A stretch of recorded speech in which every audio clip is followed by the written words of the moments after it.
0400 local time. Strait of Hormuz choke point. The sea is flat and dark.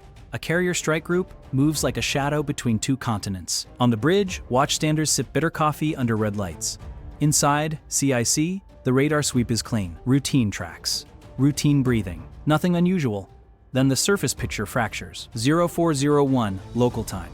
The USS Abraham Lincoln, CVENX 72 is running steady course, constrained by geography and politics. To the north, Iran's shoreline is a hard line of black rock and scattered lights. To the south, Oman's coast is distant and quiet, like it doesn't want to be involved.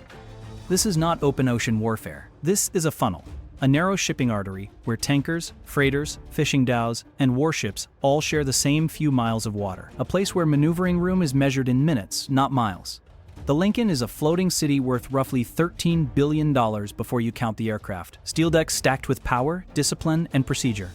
Every inch designed for one purpose: launch, recover, survive. Her escorts hold the outer ring. Closest on the screen tonight is the destroyer USS Arleigh Burke, DDG-51, an Aegis warship running baseline 9/10 capabilities, an air defense brain with missile muscles. In simple terms, a multi-billion-dollar shield that never stops thinking. The routine is controlled and repetitive by design. Flight operations cycle. Combat air patrol rotates. Electronic support measures listen. Link 16 stitches every friendly unit into one shared picture. On the Lincoln's deck, an FA-18E Super Hornet sits locked to the catapult like a coiled spring. It looks asleep. It isn't. Up in the night sky, another pair of Super Hornets holds cap, engines whispering at altitude. 2 pilots, 2 backseaters, and a checklist that never ends. They're watching for the thing that always comes first in this region: the test. The Strait of Hormuz has become a pressure system. Political heat trapped in a tight corridor. In March 2026, that pressure spiked. Over 500 Iranian projectiles, rockets, ballistic missiles, cruise missiles, drones, hammered US and allied positions in Bahrain and the UAE. A shockwave intended to rewrite the rules overnight. The retaliation cycle followed, as it always does. Precision strikes, satellite photos, burning facilities, silent statements written in craters. Now Iran's declaration hangs in the air like smoke, a dead zone for Western warships. And the IRGC Navy has been tasked to enforce it, not with fleets, but with harassment. Swarm tactics, ambush geometry, confidence built on numbers. Inside the Lincoln's Combat Information Center, the Tactical Action Officer, TAO, stands with arms folded. He watches the surface plot and the air picture as if they're a single living organism. Because tonight, they are. The first seed of tension isn't a contact, it's the quiet. It's how normal the strait looks right before it becomes something else. 0402 local time. The night watch is steady. Then the ESM operator tilts her head. A faint emission. Not strong, but familiar. And the strait starts to wake up. 0403 local time. Surface contact. New group. Bearing 035. A voice cuts through CIC with practiced calm. One console lights up, then another. The surface radar is painting fast movers, small radar cross-sections, sharp returns, moving with intent. The plot thickens. 5 tracks. Tight spacing, disciplined formation. Range? The TAO asks. Distance 22 nautical miles. That number matters. At 22 miles, this is still outside the carrier's inner defensive screen. Still time for identification. Still time for warnings. Still time for the other side to choose the exit ramp. The Lincoln's watch team begins the process that prevents wars by inches. Classify. Identify. Track. Intent. A second voice. Speed 18 knots, now increasing. The fast movers surge. 25 knots. 30. Then more. They're not fishing boats. Not merchants. Not lost. Not drifting. The radar supervisor tags them with a cold designation. Suspect surface contacts. In this region, the U.S. Navy has seen the pattern before. Small craft pushing close to provoke a reaction, trying to bait an over-response, trying to film a headline. But the Lincoln's team doesn't write headlines. They write logs. They write ranges. They write outcomes. 0404 local time. The contacts accelerate again. Speed now 40 knots. Now, the math changes. Fast attack craft at 40 knots chew through distance with predatory speed. At 10 miles, 50 knots means under 12 minutes to impact distance, under 12 minutes to collision, under 12 minutes to launch weapons. And weapons launched at short range don't give you minutes. They give you seconds. The TAO leans toward the display. Any ID? The Surface Warfare Coordinator answers. Profile consistent with Zolfacher-class fast attack craft. 5 of them, highly maneuverable. Armed. Cheap by warship standards, $1.5 million to $3 million each, depending on fit and missiles. But cheap doesn't mean harmless. Cheap means expendable. Each one can carry Nasser, 1 anti-ship missiles, short-range, high subsonic, sea-skimming weapons designed to punish anything big and slow. A carrier is big. A carrier is slow when it's constrained by a choke point. The total swarm value might be $15 million. Pocket change compared to a carrier strike group. And that's the point. Mass versus sophistication. A swarm built to overload attention, to attack from multiple angles, to force the IGIS brain to juggle too many knives at once. 0405, local time. Distance 18 nautical miles. The TA nods once. No panic. No theatrics. Sound general quarters. A single decision. A shipwide transformation. The alarm howls through the Lincoln. Sharp, metallic, impossible to ignore. Boots hit ladders. Hatches dog down. A calm city becomes a warship in seconds. And still, the sea outside looks calm. That's what makes it terrifying. 0406 local time. The communications watch begins hailing. Unidentified Iranian craft. This is United States warship operating in international waters. State your intentions. Silence. Again. Calm. Professional. Unidentified craft. Alter course immediately. No response. The distance closes. Distance 16 nautical miles. And in the background, a different console whispers trouble. A faint radar pulse. Not navigation. Not weather. Targeting. The enemy isn't just approaching. They're starting to aim. 0407 local time. The USS Arleigh Burke shifts position. On the surface plot, the destroyer's icon slides like a chess piece, moving to interpose between the fast craft and the carrier.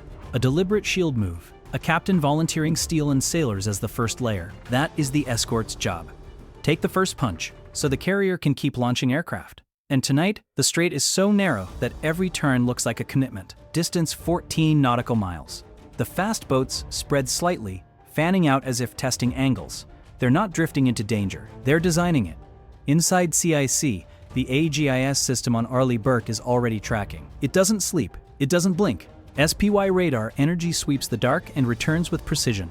The Lincoln's defensive systems wake one by one, not all at once, in layers. In doctrine. Mk-15 Phalanx CIWS mounts power up. White housings turning, radar searching. The 20mm Gatling gun doesn't look dramatic. It looks clinical. A last-ditch machine designed to fire thousands of rounds per minute at incoming threats. Along the catwalks, 25mm Bushmaster chain guns are manned. Gunners in helmets and goggles stare into black water, seeing only what their optics reveal. The Air Defense Coordinator calls out, "RAM system online." RIM-116, rolling airframe missiles, fast, agile interceptors built for short-range threats. 0408 local time, a new contact type appears. Air tracks, multiple, bearing 040, range 28. The air picture blooms. Small returns, low altitude, unmanned. A Babel, 3 drones, surveillance platforms by day. Kamikaze threats when modified, and tonight they descend in a loose, taunting pattern, like insects near a light. It's a classic distraction move. Pull CIWS attention upward. Force gunners to split focus. Make the surface threat slip closer. The TAO speaks quietly. Confirm drones. Confirmed. Abable signature. Low RCS. Speed 90 knots. The drones aren't fast, but speed isn't their advantage. Numbers are. And timing. 0409 local time. The fast boats accelerate again. Speed now 50 knots. Now it's a sprint. Now it's the point of no return. Distance 12 nautical miles. The Lincoln hails again. Unidentified Iranian craft, you are approaching a United States carrier strike group. Alter course immediately. You are entering a restricted maneuvering area. Silence. No answer. No apology. No mistake.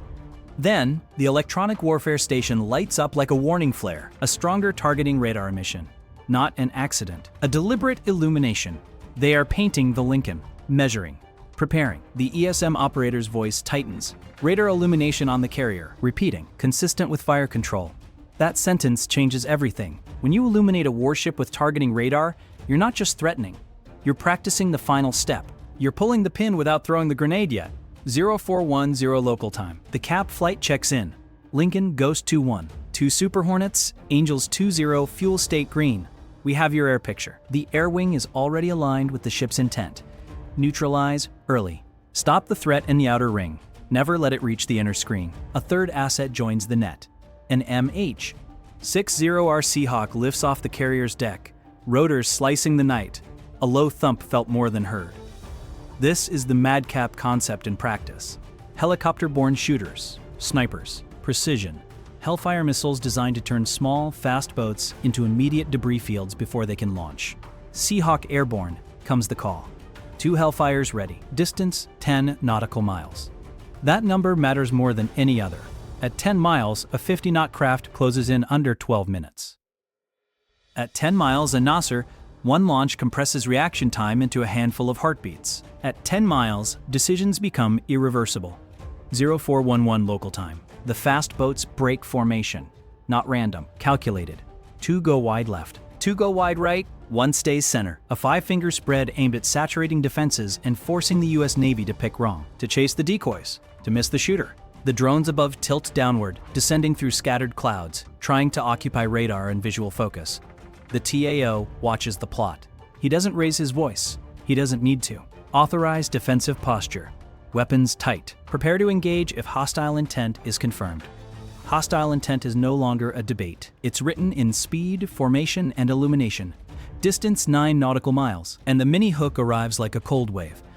But what the fast boats don't know is this. The Lincoln isn't reacting. It's already ahead. 0412 local time. The Strait of Hormuz becomes a firing solution. The lead Zulfikar-class craft throws spray like a comet tail, hull slamming waves at 50 knots. From the bridge of that boat, the carrier is no longer a symbol. It's a target. On the Lincoln, every watchstander is locked in. Breathing slows, hands steady. Short words dominate the net. Track, hold, confirm, range. Distance, 8 nautical miles. The drones dive lower. One drops toward the carrier's starboard side, trying to trigger CIWS early, trying to waste ammo, trying to make noise. CIWS rotates. Search radar chirps, but the system holds fire. Discipline, rules of engagement, no panic. The TAO calls. Cap, this is Lincoln. You are cleared to engage surface contacts. Prioritize center runner. The Super Hornets roll in from altitude. Their targeting pods see the boats as bright points against dark water. Spray. Wake lines. Heat. Ghost 2-1, tally 5 fast movers. A pause. Then, pickle. 2 GBU. 5-3B Stormbreaker bombs separate from the wings, compact, smart, designed to hunt moving targets through weather and clutter. They don't fall like dumb gravity. They glide. They think. Stormbreaker is expensive precision, roughly hundreds of thousands of dollars per weapon, being used against boats worth a few million each. That imbalance is the point too. US doctrine is not to trade evenly. It's to end threats early. Stormbreaker's away, the pilot says, voice steady. Time to impact 30 seconds. Distance 7 nautical miles. The boats keep coming. They don't scatter. They don't abort. They commit. One of them flashes a brighter radar emission. The fire control illumination intensifies. Then the nightmare step. A Nasser. One launch, signature brief, violent, unmistakable flares from the center craft. Missile launch, someone shouts. Surface contact center, weapon away. The CIC becomes a compressed universe. Air picture, surface picture, missile track, drones. All at once, the TO doesn't freeze. He speaks like a metronome. Engage, engage, engage. The Arleigh Burke's Aegis system snaps to the new inbound. A sea-skimming missile at short range is a brutal problem. It rides low. It hides in clutter. It gives you almost no time. Distance, 6 nautical miles. The escort destroyer fires first, not dramatically, but with procedural speed. A defensive missile leaves a vertical launch cell, ignition punching light into the night. The intercept is a high-stakes calculation executed in seconds. The inbound Nasser, one stays low. It wants to. That's its design. A short-range punch meant to get under radar horizons and appear late. The Lincoln's own close-in defenses are now fully alive. Ram launcher slews. CIWS tracks. 25mm gunners acquire. Above, the Ababil drones dive harder. One plunges toward the carrier's port side, trying to become a collision problem, trying to be the spark. Drone, port, low, a lookout calls. CIWS finally barks. A sudden tearing roar, like fabric ripping amplified into violence. Tracer arcs chew the air. The drone disintegrates, turning into fragments that vanish into the sea. No celebration, no pause, because the surface threat is still closing. Distance 5 nautical miles. The stormbreakers arrive. They don't slam randomly. They select, they guide. They strike. One bomb hits the right flank craft near its stern. A contained detonation. A flash. Then the boat's wake stutters, speed collapsing as it slews sideways, dead in the water. Another stormbreaker punches the left flank craft amidships. Its bow lifts, then drops, then the hull starts to burn low and ugly. 2 threats reduced in under a minute, but not all. The center runner, the shooter, keeps going. It is damaged, maybe, but it is still moving, and the Nasser, one inbound, is now inside the tightest decision window. Inbound missile, range 3 nautical miles. 3 miles, seconds. Ram fires. A small missile leaps off the launcher with a fierce white flame. Then another. Then another. Short, punchy calls. Splash? Track? Confirm? The inbound Nasser one tries to hold sea-skimming altitude. It wants to. But the intercept geometry is unforgiving.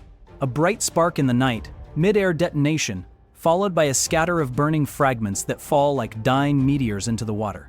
Missile splashed, the air defense coordinator says. Flat voice. Relief contained. But the center boat is still there, still running. Distance 4 nautical miles. Now it's within the Lincoln's inner screen. Now the rules become simpler. The Bushmaster gunners on the carrier's catwalks open up. Not wildly, controlled bursts. 25mm rounds stitching the sea, walking onto the target with trained correction. Within 90 seconds, the lead boat's silhouette collapses into spray and sparks. Its bow dips. Then the entire craft shudders as rounds tear through engine space, fuel lines, and structure.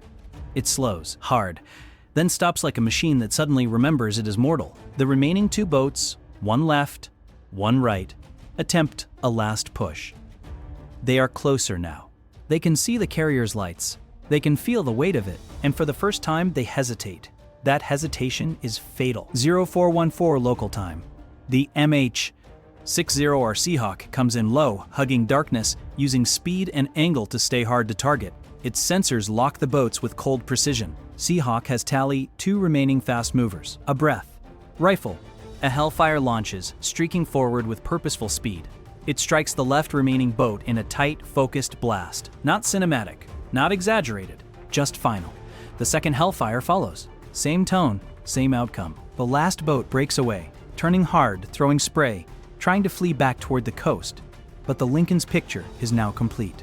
The U.S. Navy doesn't need to chase with rage. It needs to end the test. The cap flight rolls back in. A final precision strike cripples the fleeing craft's propulsion without turning it into a fireball. It slows, drifts, lives barely. And that is deliberate, because sometimes the most valuable thing isn't destruction. It's evidence. It's electronics still warm. It's data still stored. Its intentions you can later prove. 0415 local time. The drones above lose their pattern. 2 turn away. One descends, then climbs, then disappears into cloud like a coward retreating behind weather.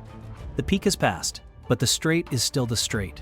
And the most dangerous moment is often the one right after you think you're safe. So the Lincoln holds posture, weapons ready, eyes open. Because the villain rarely throws just one punch. And then, the next mini-hook. But what they didn't know was, the entire engagement had been recorded in more ways than the enemy could imagine. 0416 local time. The carrier strike group doesn't surge forward in triumph. It tightens formation. It stabilizes. It controls the air. It controls the surface. Professionalism is not shouting. It's process. The Teo's voice remains measured. Establish expanded surface search. Confirm no secondary contacts. Maintain cap. Seahawk, hold station. The electronic warfare team shifts from reactive to analytical. They replay emissions. They compare pulse patterns. They isolate the targeting radar signature that painted the carrier. This is the hidden war. Not bullets, not missiles, but signals. Every radar pulse has a fingerprint. Every link has timing. Every transmission is a clue. The IRGCN came to intimidate a carrier. Instead, they handed over a library of electronic data. What bands they used, what modes they preferred, how quickly they switched. How they coordinated drones with boats. That matters. The Arleigh Burke remains in interposed position, a steady guardian, SPY radar still sweeping. This is the destroyer's comfort zone, tracking multiple threats, feeding the shared picture, acting as the first line of an integrated defense. The Lincoln's air wing cycles a new pair of Super Hornets into cap. Engines, catapult. Launch, recovery, Repeat, the carrier's true weapon is not a single missile. It's the ability to keep fighting while defending. 0418 local time. A boarding team is discussed, not to seize, not to escalate, but to document. One of the fast craft is drifting, crippled, not sunk. It is still afloat, barely, like a wounded animal that can't decide whether to die. A decision is made. The U.S. Navy will not rush into unknowns in a narrow strait without overwatch. The Seahawk circles above the drifting craft, sensors watching for movement, snipers trained, Hellfire still loaded. The Lincoln keeps her distance. The carrier doesn't need to get close. That's what escorts and aircraft are for. 0420 local time. The drones are gone from the immediate area, but the electronic warfare station keeps listening, because silence can be a tactic too. The Teo speaks to the captain. Quiet words, concise. Threat neutralized. No damage to own ship. Missile intercepted. 2 boats destroyed. 2 disabled. 1 drifting. Drones engaged and dispersed. The captain absorbs it without visible emotion. He's not unimpressed. He's disciplined. Any indications of additional launches? Negative. Any indications of submarines? Negative. Any indications this was coordinated with shore batteries? None detected, but emissions were deliberate. The captain nods once. A decision point. The U.S. Navy will not widen the fight tonight. Not because it can't, because it doesn't need to. Victory isn't defined by how much you destroy. It's defined by what you prevent. 0422 local time. The Lincoln resumes controlled transit, still inside the chokepoints constraints, but no longer inside the enemy's narrative. The IRGCN wanted to declare a dead zone. Instead, they proved the zone is watched, measured, and defended in layers. Layer by layer, from cap and precision bombs, to escort interpose, to RAM and CIWS, to 25mm guns, to helicopter-borne Hellfires, a textbook defense executed in real water, in real darkness, under real pressure. And the enemy's advantage, numbers, evaporated when it met US DSI. Integration. That is what superiority looks like in 2026, not bravado. Connectivity, training, discipline. The tension releases slowly, like a fist unclenching. But the watch stays tight, because the sea has a memory. 0425 local time. The strait settles back into its deceptive calm. Distant merchant ships continue their routes, unaware of how close the region came to a headline that would have rewritten policy overnight. A tanker's lights glide by, indifferent. A fishing boat bobs, far away, as if nothing happened. Inside the Lincoln, sailors return to stations, still at general quarters posture for a measured time. No one rushes. No one relaxes too early. The carrier remains unscathed. No fires, no flight deck damage, no casualties.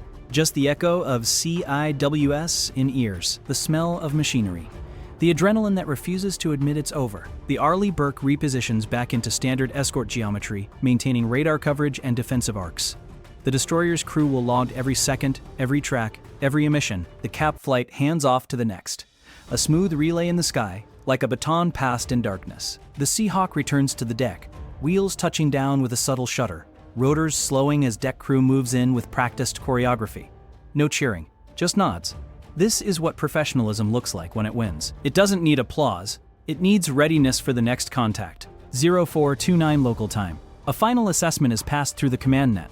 The enemy craft that remains afloat is now a source of intelligence. Wiring, components, launcher configuration, possible data modules for drone coordination. The dead zone declaration is exposed as what it always was, a psychological weapon. A story meant to frighten shipping and pressure governments. But the sea doesn't belong to stories. It belongs to whoever can control it without losing control of themselves. And tonight, the US Navy proved that control is not loud. It is layered. It is measured. It is relentless. Calm returns, but not innocence, because every sailor on board knows the truth of choke points. They don't forgive complacency. They punish it. 0432 local time. In the quiet after action, the real payoff becomes clear. The Lincoln didn't just survive an attack. It mapped an adversary's playbook. The IRGCN came with speed and numbers. They came with 5 fast attack craft, worth around $15 million total. They came with drones meant to distract. They came with a Nasser, one launch meant to force a political decision in seconds. And they underestimated the one thing that makes a carrier strike group more than steel: integration. The enemy saw a big ship and assumed it could be bullied in a narrow corridor. But the Lincoln was never alone. Not for a second. She was connected to cap overhead, connected to AEGIS tracking, connected to ESM listening, connected to gunners on catwalks, connected to a Seahawk hunting low over Blackwater. The US Navy didn't win because it was angry. It won because it was ready. And the most valuable outcome isn't the disabled craft drifting in the dark, it's the data harvested from every hostile mission. Every timing pattern, every attempt to confuse, every failure. That data will be shared, analyzed, turned into updated doctrine, new countermeasures, better training, faster decisions. In a world where threats evolve by the month, intelligence gained in real contact is worth more than any speech. The Strait of Hormuz will remain a pressure cooker. It will always tempt miscalculation. It will always invite daring men in small boats to believe speed can defeat systems. But tonight delivers a quieter lesson. A lesson written not in explosions, but in restraint. When a swarm charged a supercarrier in the narrowest water on Earth, the United States Navy didn't flinch. It did what it always does. It held the line. And somewhere beyond the horizon, another test is already forming. Stay sharp. Keep your eyes on the horizon.